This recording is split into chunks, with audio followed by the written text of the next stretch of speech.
உலக மக்கள் அனைவருக்கும் எனது இனிய வணக்கம். ஆண்மை குறைவு என்ற தலைப்பிலே உங்களோடு உரையாடி கொண்டிருக்கின்றேன்.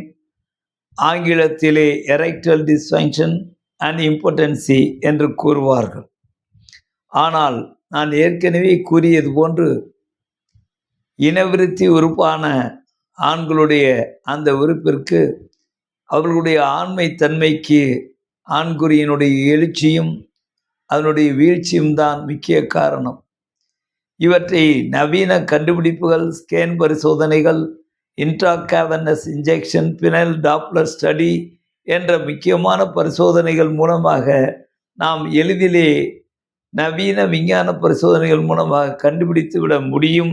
அதற்கு நாங்கள் பண்ணுவது intracavernous injection study, penile Doppler study என்று கூறுவோம். அதில் முக்கியமாக ஆண்குறியிலுடைய இரத்த ஓட்டத்தை அளந்து கொள்வது, அங்கே உள்ள தசைநார்கள் அதை விரிவடையும் சக்தி எப்படி இருக்கிறது, கேவர்னஸ் டிஷ்யூ என்று கூறுவோம்.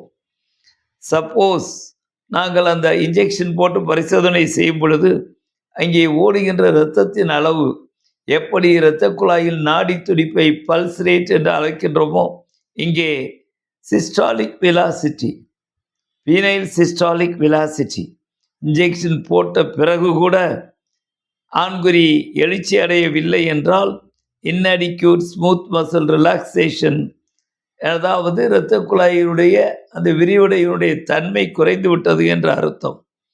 இரண்டாவது முக்கியமான பரிசோதனை தமனி இரத்த குழாயில் failure of inflow from artery, insufficient cavernosal artery flow என்று கூறுவோம்.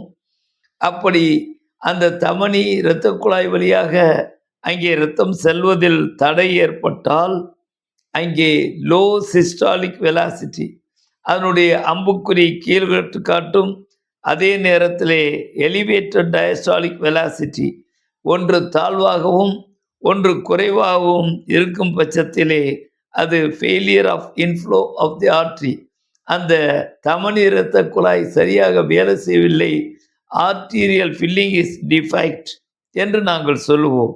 இன்னும் ஒன்று, அந்த இரத்தம் அந்த சைனசாய்ட்ஸ்க்கு வந்த பிறகு அந்த வீன் என்று சொல்லக்கூடிய அந்த சிரை இரத்த குழாய், இன்னும் சொல்லப்போனால் தமனி சிரை அசுத்த ரத்தம் செல்லக்கூடிய அந்த இரத்த குழாயில் ஏதாவது லீக், டிஃபெக்டிவ் வீனஸ் அக்ளூஷன், அந்த நேரத்திலே இரண்டு அம்புக்குறிகளுமே high systolic velocity, high diastolic velocity என்று கூறுவோம்.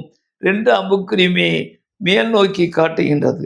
எனவே நவீன பரிசோதனை ஏற்படுகின்ற வேஸ்குலர் டிஃபெக்ட், இதன் மூலமாக அங்கே தமனியில் மிஸ்டேக்கா அல்லது சிறை குழாய்களில் மிஸ்டேக்கா, மசில்ஸ் மிஸ்டேக்கா, இதை தெரிந்து கொள்வது தான் இன்றைய ஆண்மை குறைவு, எரெக்டல் டிஸ்ஃபங்க்ஷன் எனக்கூடிய அந்த பரிசோதனையுடைய முக்கியமான ஆராய்ச்சி குறிப்பாகும்.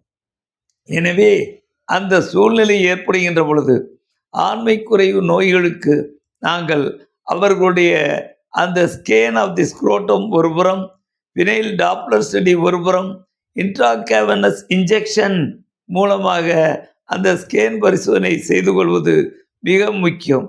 இந்த பரிசோதனையை செய்வதற்கு ஒரு செக்ஸாலஜிஸ்ட், ஒரு ரேடியாலஜிஸ்ட், ஒரு யூராலஜிஸ்ட், அதோடு மட்டுமில்லாமல் அவர்கள் 3 மணி நேரம் அங்கே பரிசோதனைக்கு தங்கி மறுபடியும் அது தாழ்நிலை அடைந்த பொழுது அவர்கள் மறுபடியும் டாக்டர்களிடம் காண்பித்து செல்ல வேண்டும்.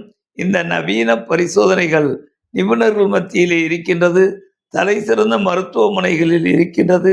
இதை செய்து கொண்டால் ஆண்மை குறையும் நோயாளிகள் எந்த சூழ்நிலையிலும் அவர்கள் கவலை அடைய வேண்டியதில்லை. அதே நேரத்தில் நேற்று நான் குறிப்பிடுகின்ற பொழுது ஒவ்வொன்றும் இதற்குரிய தீர்வு முறைகளை பற்றி நான் பேசிக்கொண்டு வந்தேன். அந்த நேரத்திலே இந்த இன்ஜெக்ஷன் மருத்துவ முறைகளில் போடுகின்ற பொழுது எந்த ஒரு மருந்தையும் எந்த ஒரு இன்ஜெக்ஷனையும் நிபுணர்கள் நோயாளிகளுக்கு கொடுக்கும் பொழுது அது யாருக்கு பொருந்தும் யாருக்கு பொருந்தாது, டஸ் அண்ட் டோன்ட் என்று ஆங்கிலத்திலே கூறுவார்கள். எதை சேர்க்க வேண்டும், எதை தவிர்க்க வேண்டும். உதாரணமாக இந்த இன்ஜெக்ஷன்லாம் போட்டு பரிசோதனை செய்கின்ற பொழுது finis, angulation, phimosis, peyronie's, plague, drug sensitivity, fibrosis, sickle cell anemia, multiple myeloma, இவை அனைத்துமே அவர்களுக்கு இருக்கிறதா என்பதை பரிசோதனை செய்த பிறகுதான் இந்த இன்ஜெக்ஷன் பரிசோதனைக்கு வர வேண்டும். அது முடிவாக 4 மணி நேரம் கழித்து விரைப்புத்தன்மை அடைந்த ஆண்குறி திரும்பாவிட்டால் அதற்கு பேர் பெரியாபிசம் என்ற நோய். எனவே நோயாளிகளுக்கு நான் சொல்லுவது, நீங்கள் செல்லுகின்ற மருத்துவமனையில் இந்த பரிசோதனை இருக்கின்றதா, அதற்குரிய நிபுணர்கள் இருக்கின்றார்களா, அந்த நிபுணர்களுடைய அனுபவங்கள் என்ன, அதற்கான செலவுகள் என்ன என்பதை தெரிந்து வைத்துக் கொள்ள வேண்டும்.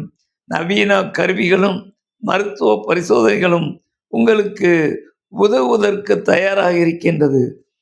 அதை அடிக்கடி கூறுவது போன்று நீங்கள் விடாமுயற்சி செய்யுங்கள். With positive thinking and scientific approach. நன்றி, வணக்கம்.